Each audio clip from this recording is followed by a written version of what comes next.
Eux, ils marchent par la foi et non par la vue. Mais moi, je vous conseille vivement de marcher par la connaissance scientifique et historique, notamment celle de nos ancêtres kémites, par les cinq sens et par l'intelligence. Otep, vive l'Afrique éternelle et que Dieu vous bénisse. Abou Abia.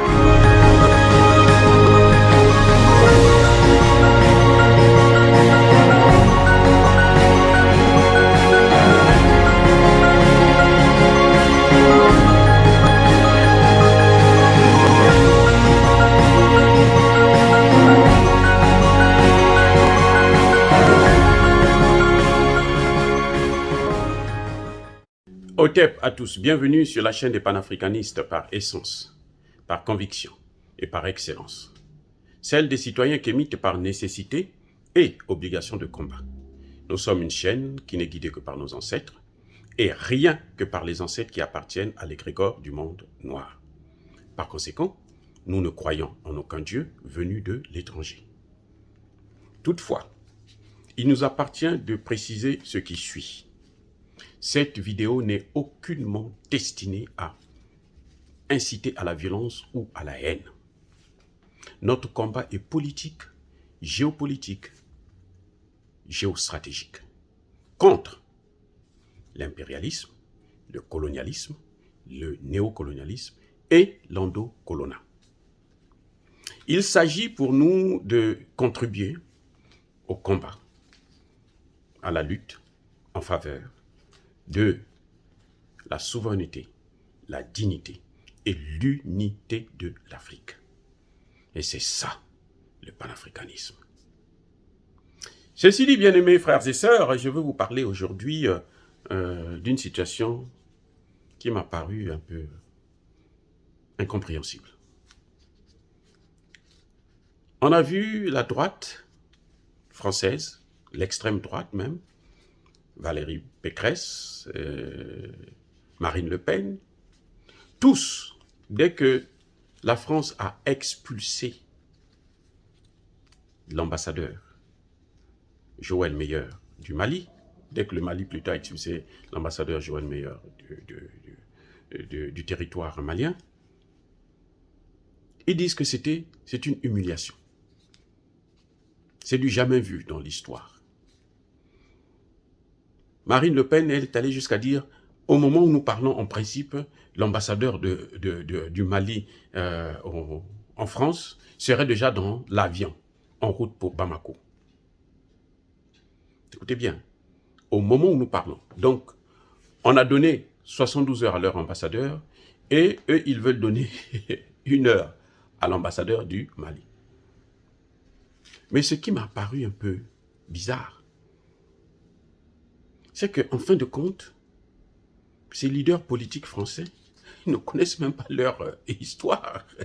C'est dit que nous nous intéressons plus à leur histoire qu'eux-mêmes.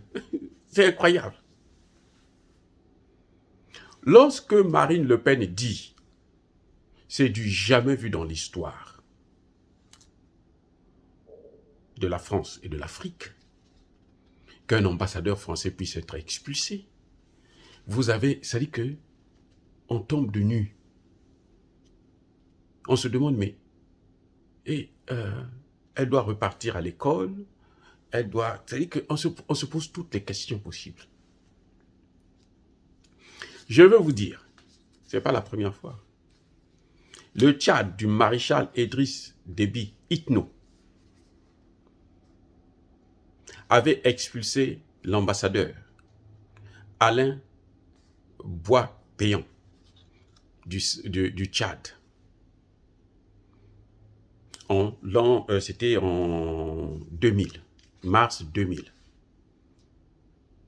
Donc le 13 ou 14 mars 2000. Si Marine Le Pen ne connaît pas son histoire, et elle veut être candidate à l'élection présidentielle. Bon, on est habitué avec des dirigeants français qui racontent n'importe quoi. Hein. Vous savez, Sarkozy, lui, il est venu dire « l'Afrique n'est jamais rentrée dans l'histoire ». Donc, bon, on est habitué avec ça. Mais je vous dis, hein, la vérité, c'est celle-là. Le Tchad avait déjà expulsé un ambassadeur. Ce n'est pas question d'humiliation. Et voilà. Maintenant, quand elle dit, mais l'ambassadeur de France du Mali en France devait déjà être dans l'avion, elle ignore une chose, qu'il y a 2 ans, en 2020, la France a expulsé l'ambassadeur du Mali de son territoire. C'était l'ambassadeur Toumani Diallo en 2020. Maintenant, posez-moi la question de savoir pourquoi la France l'avait expulsé. Là, vous allez tout comprendre. La France l'a expulsé parce qu'il est allé au Sénat français devant la classe politique française. Il a dénoncé. Il a eu le courage. C'est-à-dire qu'avant Assimi Goïta, il y a eu déjà quelqu'un qui avait fait pire que ce que Assimi Goïta et Choguel sont en train de faire. Il est en France. Il est ambassadeur de France. Il a dénoncé les exactions de l'armée française au Mali. Emmanuel Macron n'a pas digéré ça. On l'a expulsé en 2020. Depuis là, le Mali a envoyé 2 ambassadeurs qui n'ont pas reçu leur accréditation. Ils n'ont jamais été accrédités par Emmanuel Macron. Donc la France elle-même n'a pas besoin des relations avec le Mali. Elle n'a pas besoin de relations diplomatiques avec le Mali. C'est normal qu'elle dise que la France dise que ce n'est pas un gouvernement. Ils sont illégitimes. C'est pour ça qu'ils ont refusé. Mais ils ont vu la légitimité, c'est celle-là. C'est que le gouvernement a pris ses responsabilités. Donc quand Marine Le Pen dit qu'il faut expulser l'ambassadeur, elle est en train de confondre ambassadeur et puis chargé d'affaires. C'est deux fonctions complètement différentes. Alors, ça me fait rire parce que c'est ne pas connaître. Quand on aspire à être président d'un pays comme la France et on ne connaît pas ces choses-là, non, je vous laisse qualifier parce que moi, si c'est moi qui qualifie, on va dire non, il utilise des mots, il ceci. Donc, je vous laisse vous-même penser à qui vous avez affaire. Expulser l'ambassadeur. Il n'y a pas d'ambassadeur malien en France. Il n'y en a pas depuis 2020. Et c'est Emmanuel Macron qui avait suspendu ça, qui avait chassé l'ambassadeur pour avoir dit la vérité. Mais cette même vérité a été aussi dite par les Nations Unies. Quand la France va bombarder une salle de fête, des mariages, les gens qui sont en train de célébrer leur mariage, et fait 19 morts, la France dit non, non, non, c'était des terroristes. Les Nations Unies qui sont avec eux, disent que non, là c'est trop, on ne peut pas accepter ça. Nous n'allons pas vous couvrir cette fois-ci. Ce sont des civils que vous avez tués. Il n'y a jamais eu de procès pour ça, parce que dans les accords de défense, les militaires français ne sont pas tenus responsables pour leurs crimes et délits sur le sol malien. Et c'est ce que le gouvernement de Choguel veut comment dirais-je, réviser. C'est ça le problème. Vous vous souvenez, quand le Mali a expulsé l'ambassadeur français, ce qu'avait dit Le Drian, nous prenons acte. C'est la même chose qu'ils avaient fait en 2000, lorsque le Tchad avait expulsé leur ambassadeur de N'Djamena. Nous prenons acte. Et l'acte, c'est lequel? C'est qu'ils ont fini par, 20 ans plus tard, tuer Idriss Déby. C'est pas moi, les faits sont là. Et si vous attendez que les historiens français puissent vous le dire, eh bien vous allez attendre, vos enfants, vos petits-enfants vont attendre, ils n'auront jamais ça. C'est pour ça que nous on vous le dit. C'est la vérité, justice que nous cherchons, la Mahad. Nous sommes des partisans de la Mahad. Nous on pratique la Mahad, donc on dit la vérité seulement, c'est tout. Si vous attendez ça, vous allez attendre 20 ans plus tard. On a pris acte. Ils ont pris acte pourquoi? Déjà parce que ils savent qu'ils sont en tort.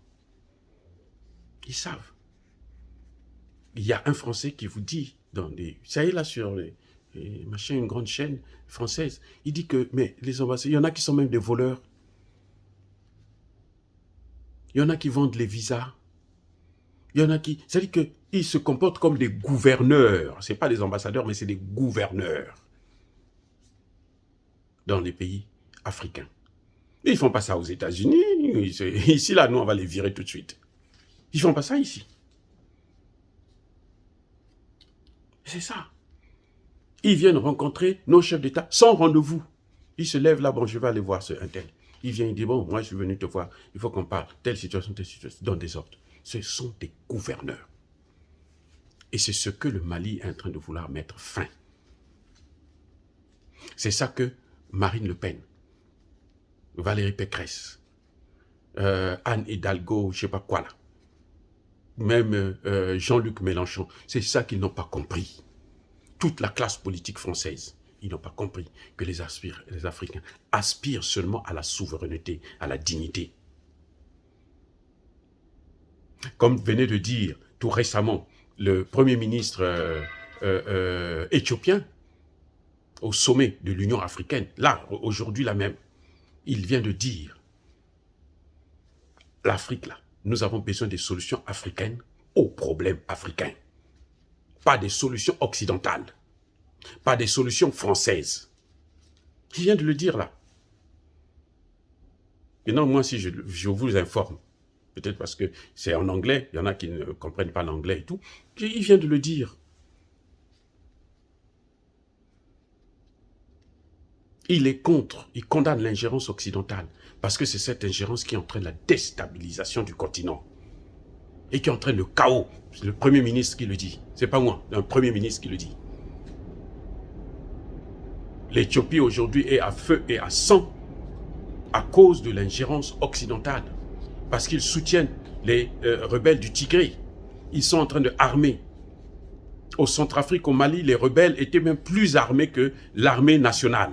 On n'a jamais vu des choses pareilles. Mais toute la classe politique est unanime pour soutenir la France.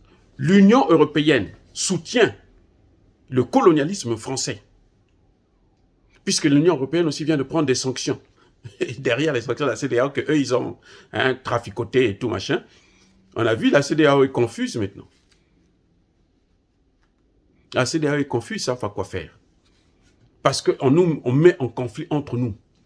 Et c'est ça que nous condamnons. Nous luttons pour ça, pour l'unité. Au lieu que d'autres gens viennent, s'ingèrent pour leurs intérêts, ils nous divisent et nous détruisent tous. Et on se donne qu'il y a des coups d'État en Afrique de l'Ouest. C'est tout à fait normal. C'est à cause de l'ingérence occidentale. Il y a eu un coup d'État au Mali, parce que le gouvernement qui a été élu démocratiquement a passé toute sa vie à ne pas régler le problème. On est parti de 10%. Avec la présence française, on est maintenant à 80% du territoire occupé. Et on s'étonne qu'on dise que c'est une armée d'occupation. Au Burkina, on est parti de rien. On est aujourd'hui à 2/3 du territoire occupé. Et on s'étonne qu'on dise que c'est une armée d'occupation. Non, nous ne voulons plus de ça. Laissez l'Afrique régler ses problèmes. Dire ça, c'est inciter à la violence? Non. C'est la haine? Non. C'est la diplomatie. Voilà, c'est ça mon message. J'ai dit.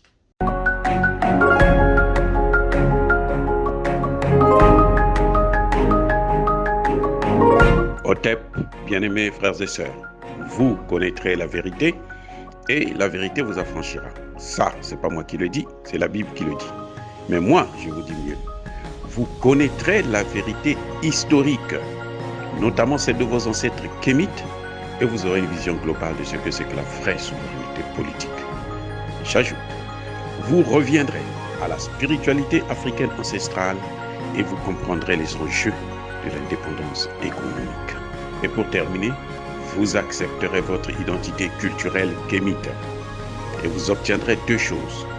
La première, c'est la paix. La seconde, c'est le développement, à une condition. L'unité de toute l'Afrique noire, l'unité de tous les Noirs du monde entier.